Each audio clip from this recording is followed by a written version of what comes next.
안녕하십니까. 술단과 함께하는 세상에 이런 자비. 아, 덥네요.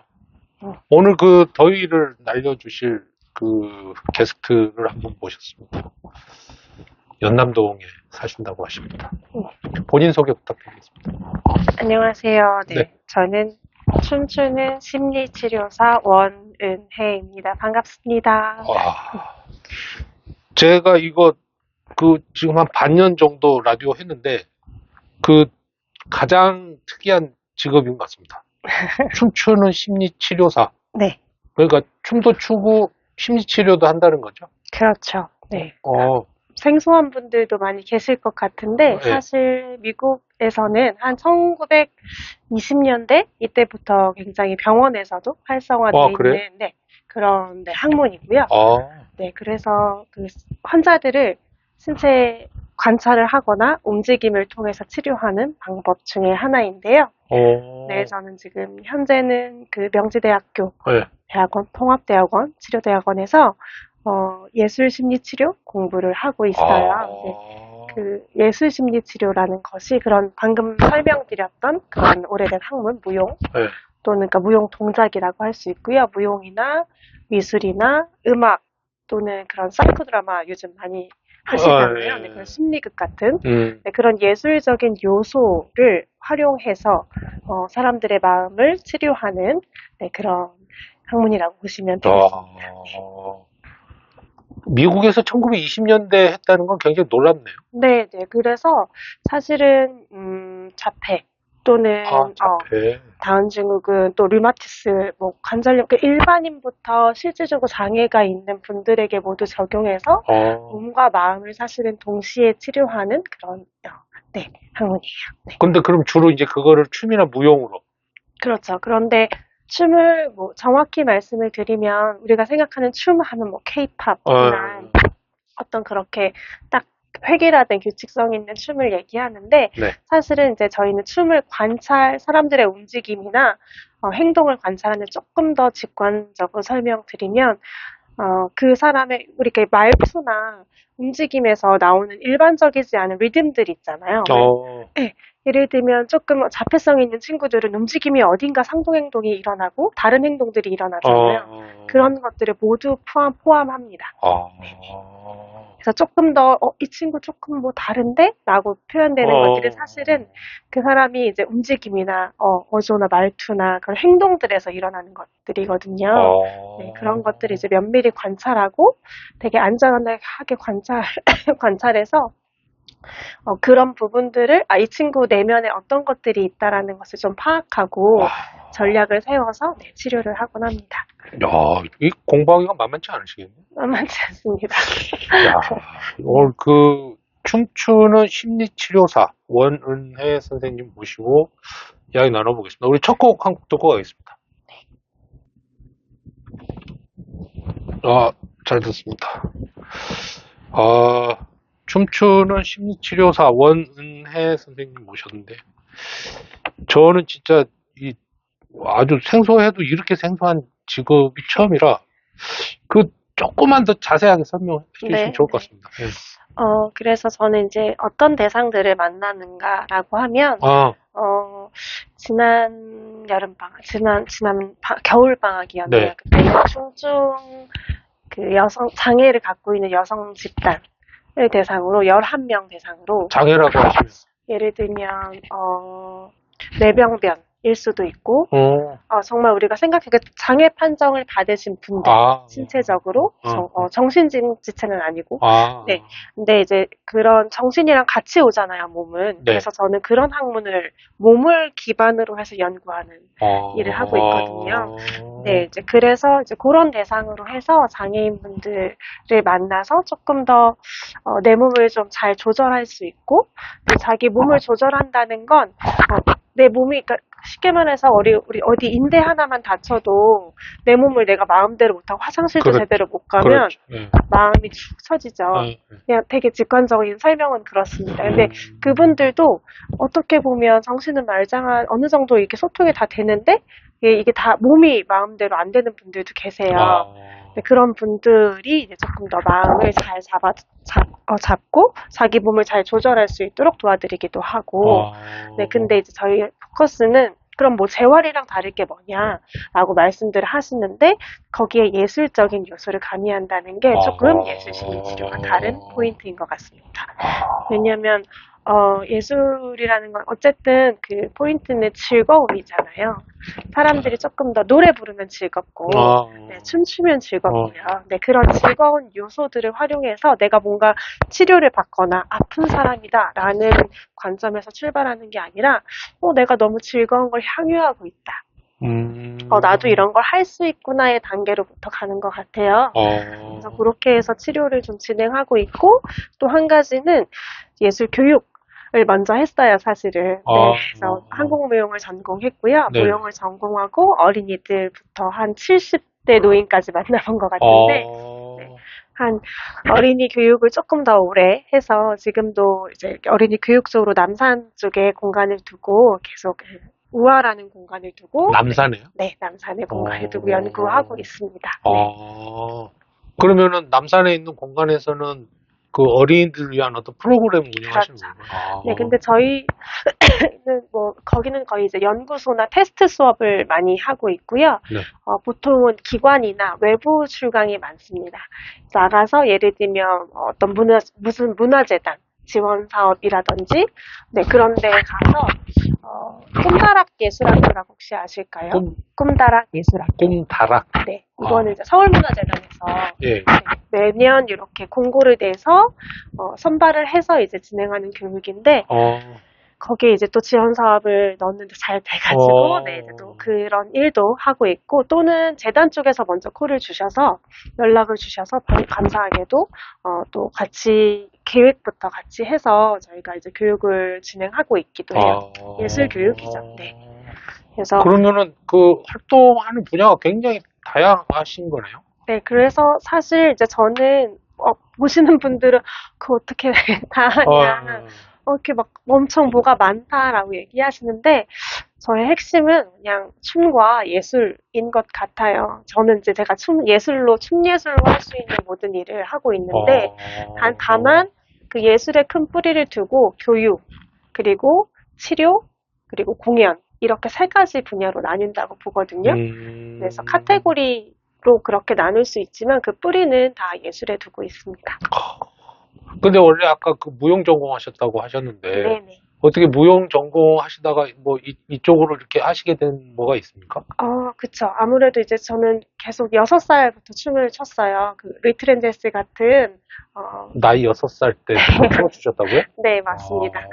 그래서 7살에 대만 공연, 뭐 해외 공연을 너무 많이 다녔어요. 진짜요? 네, 리비아, 미국, 몽골, 뭐 러시아 안 가본 나라 없을 정도로. 그래요? 7살 때요? 네, 7살부터 쭉 현재까지 다니고 있고 그렇게 그걸 근데 6살이면 어떤 뭐 이렇게 내가 뭐 이걸 해야겠다 요런 라인은 아닌 거 아니에요? 그쵸. 근데 그때 어떤 뭐 캐스팅 비슷한 게 돼가지고 대학로에서 음악이 들리는데 제가 막 춤을 췄대요. 그냥 저는 음악이 신나니까 움직인 거겠죠, 어린이가. 근데 이제 그걸 보시고 사람들이 막 다 몰려들고 그래요? 뭐 그렇게 해서 그걸 몰려든 걸 보고 어떤 분이 네, 이제 명함을 주시면서 제 춤 인생이 시작했다고 볼 수 있는데 무대를 너무 지겹게 섰어요. 그래서 어린 나이에 너무 일찍 좀 늦게 알면 좋았을 걸 이런 생각도 가끔은 합니다만 그래서 이렇게 근데 그게 계기가 돼서 사실은 지금 치료 공부를 하게 된 건데 무대 말고 사람들이 나를 각광하는 것도 좋지만 그럼 이제 저만 좋은 거잖아요, 뭔가. 나만 멋지고, 막 사람들, 물론 봄으로서 기쁨이 있겠지만, 저는 조금, 그냥 기질적으로 이타적인 걸 타고났나? 이런 생각을 가끔 할 때가 있는데, 그 사람들이 저를 무대에서 보고 기분이 확 좋아지는 게 저의 약간 스위치였어요. 춤을 추게 하는. 근데 그러면 나만 좋은 거 말고 다른 사람들도 조금 공공적인 것도 있으면 좋겠다. 이런 생각을 하면서 이쪽에 관심을 가졌는데 이제 때마침 저희 아버지가 그 조현병이 오셨어요. 네, 그래서 이제는 제가 마음이 편해지고 회복되셔서 이야기를 이렇게 좀 할 수 있는데 한번 그렇게 딱 조현병은 그 뇌의 손상으로 오는 거거든요. 네네, 그 알코올로 온 손상. 네. 그래서 이제 아버님을 위한 프로그램 제가 춤이나 어떤 워크샵, 예술 워크샵에서 배웠던 것들을 8개월 동안 매주 1회, 그러니까 정기적인 시간에 만나서 2~3시간씩 네, 카페를 투어를 했어요. 네, 이름을 아빠한테는 카페 투어라고 하고 저는 이제 그 계획을 전략을 막 짜면서 매주 이렇게 준비해 가서 질문도 하고 네, 그리고 그림도 그리고 그 미술치료라고 하는 뭐 나무 그려봐, 사람 그려봐 하는 거 있잖아요.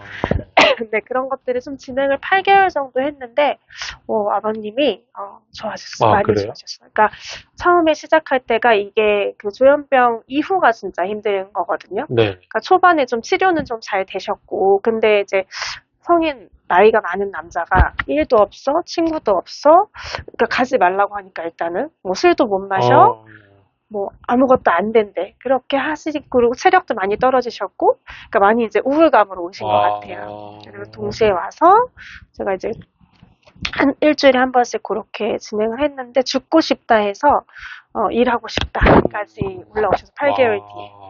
현재는 이제 자기가 루틴을 다 짜서 운동도 하시고, 딱 식사도 다 하시고, 네, 그렇게 잘 지내고 계시는 걸 보고, 이걸 조금 내가 더 전문적으로 공부해봐야겠다.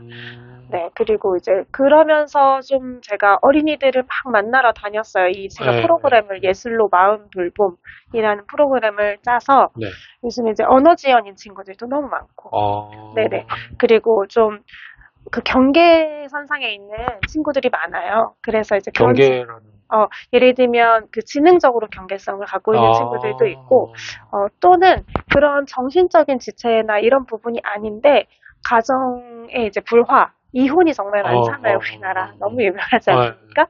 이제 그걸로 해서 오는 아이들. 스트레스. 네, 그래서 쉽게 말하면 제가 이제 굿네이버스에서 그 진행했던 굿네이버스랑 째까가거라는 어린이 플랫폼이 있는데 거기서 진행했던 그 가정폭력 피해 사례 아동을 위한 치료사로도 선정이 돼서 네, 그런 프로그램을 진행을 했었거든요. 그래서 이제 그런 친구들을 한 6개월 동안 100여 명 정도를 확 만났어요. 집집마다 찾아다니면서. 그래서 저한테는 이제 임상이 됐기도 하지만 그냥 실제적으로 요즘 어린이들이 어떤지 좀 궁금했거든요. 그래서 만나러 다니고 그게 계기가 됐죠. 그래서 나는 이 길을 가야겠다.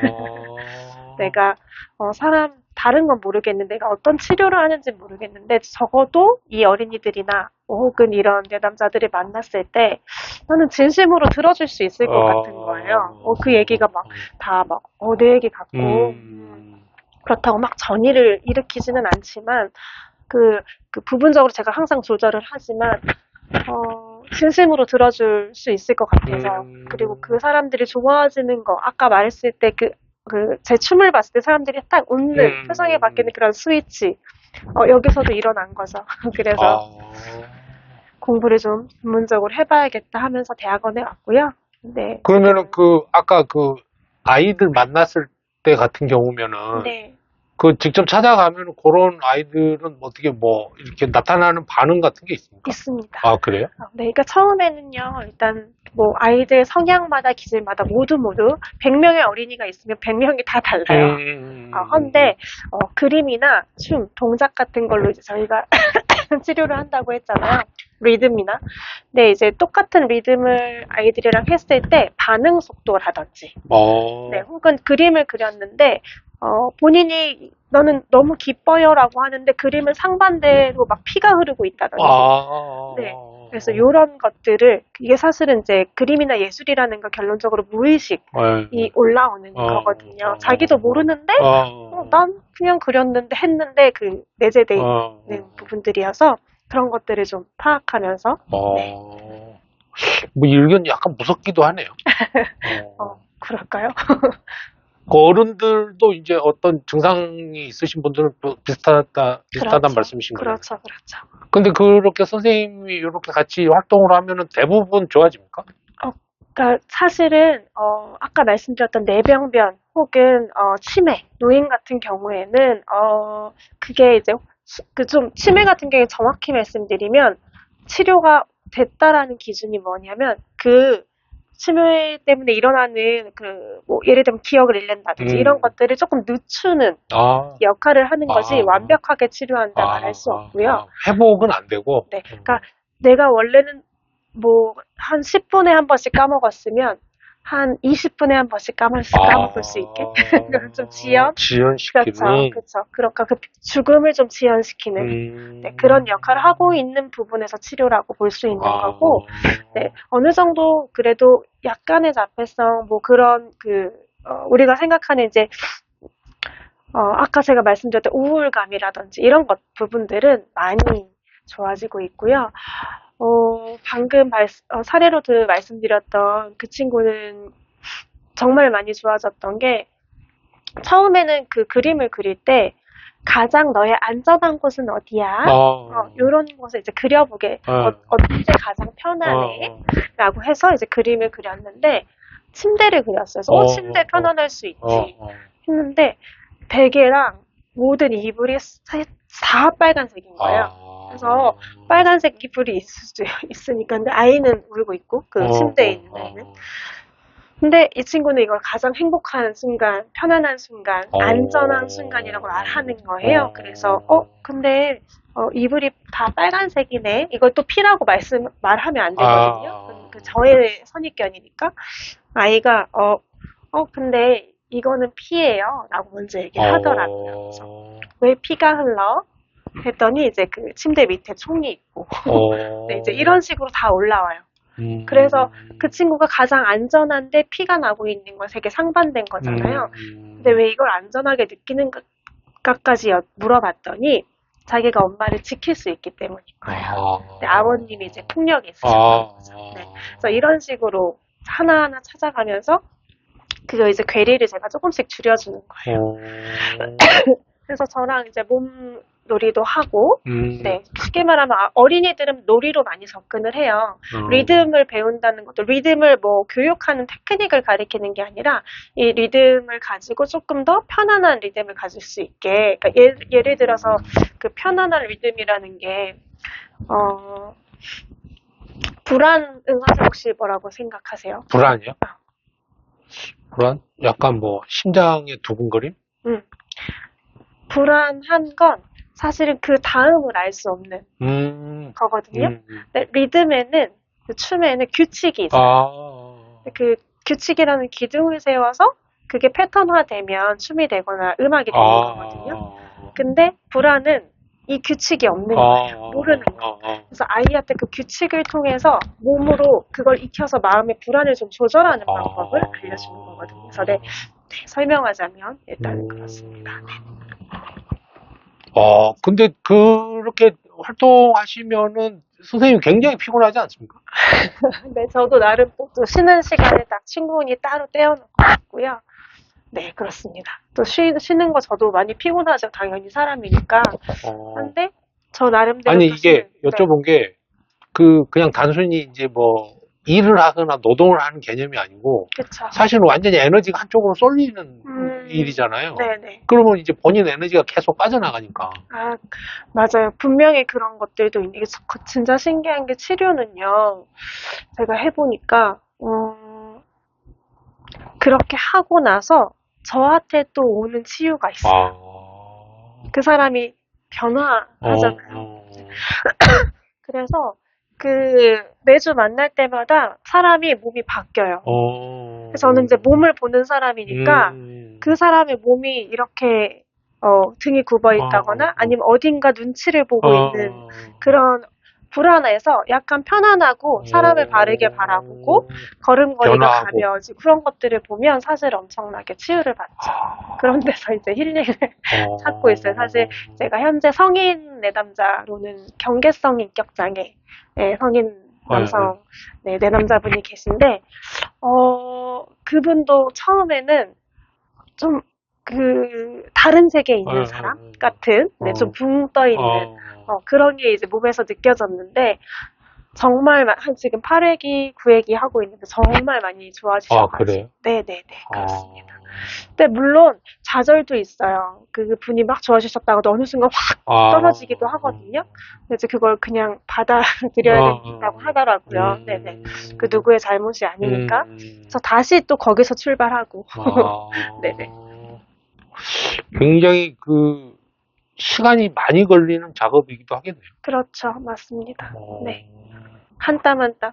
근데 그걸 주로 그러면은 그런 이제 증상이 있는 분들하고는 연결이 어떻게 되시는 거죠?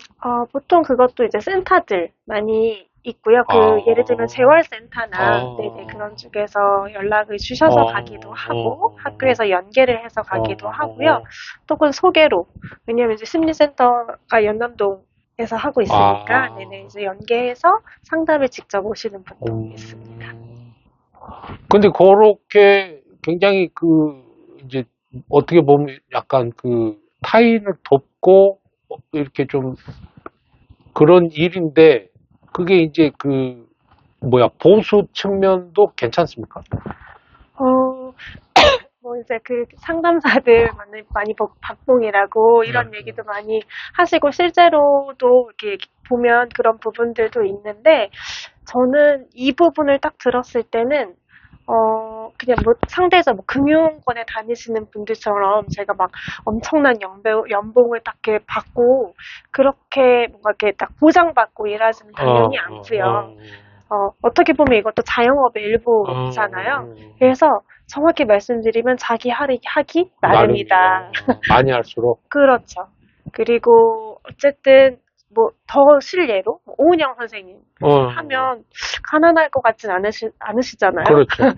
공부 많이 하고 진심으로 잘 만나고 그리고 이제 그런 부분들에 있어서 전문성을 가지고 하다 보면 네네 그냥 사람의 이제 프리랜서처럼 가격이 몸값이 좀 달라지는 것 같아요. 네. 지금 그러면 지금 하시는 치료 관련된 일을 하신 지는 얼마나 되신 거예요? 저는 이제 3년 정도 된 것 같습니다. 네. 그러면 그 전에는 무용 쪽만 하신 거예요? 네, 무용을 했는데 한국무용 전공했으니까 저는 이제 기획 일을 같이 했어요. 그러니까 공연 기획. 네네. 대학교까지는 무용으로 한국무용으로 전공하고 졸업을 했고요. 네. 마지막 회사는 의외이실 수 있는데 롯데 이비카드, 캐시비 교통카드 아시죠? 네. 네, 롯데 회사에 다녔었습니다. 그래요? 마지막에 이제 대기업을. 취업까지는 했습니다. 네, 해봤고, 보통은 무용과 나오면 동대학원에 가거나, 아니면 시집 가거나, 무용단에 가거나, 이런 경로를 많이 택하시는데, 네, 문화재, 이수자, 이런 걸 계속 밟으시면 선생님 밑에서 그렇게 하시는 선생님들이 많으시고요. 저는 이제 애초에 고등학교 때부터 그쪽에는 뜻이 없었어서 그냥 춤을 추고 싶을 때 추고 싶다. 그냥 춤을 추는 게 좋은 사람. 근데 그걸 막 보여주고 누군가한테 나를 자랑하는 게 조금 어딘가 왜 그래야 되지 이런 생각들도 조금 있어서 네. 취업은 좀 약간 생뚱맞긴 하네요. 그게 일단은 사회잖아요. 그렇죠. 제가 무용가 있으면 무용가도 사회의 일원이고 그렇죠. 사회의 일원인데 사람들의 어떤 선입견에 무용가는 이럴 것이야 하는 것들이 있지 않습니까? 그래서 약간 반항적인 성격이 있어요. 그래서 그러면 나 일단 취업을 해볼래. 나도 정기적인 회사에 다녀보고 싶어. 그전까지는 없었으니까. 네, 그래서 일단 시도를 해보신 거고. 네, 몇 군데 지원을 해서 한 2, 3년간 그렇게 네. 아니 회사 생활을 해봤습니다. 요건 이제 저도 곧 그 그룹을 제가 오랫동안 다녀본 경험자로서 네네. 그렇게 호락호락한 집단이 아니에요. 어때라는 곳이. 거기 잘 두신 것 같아요.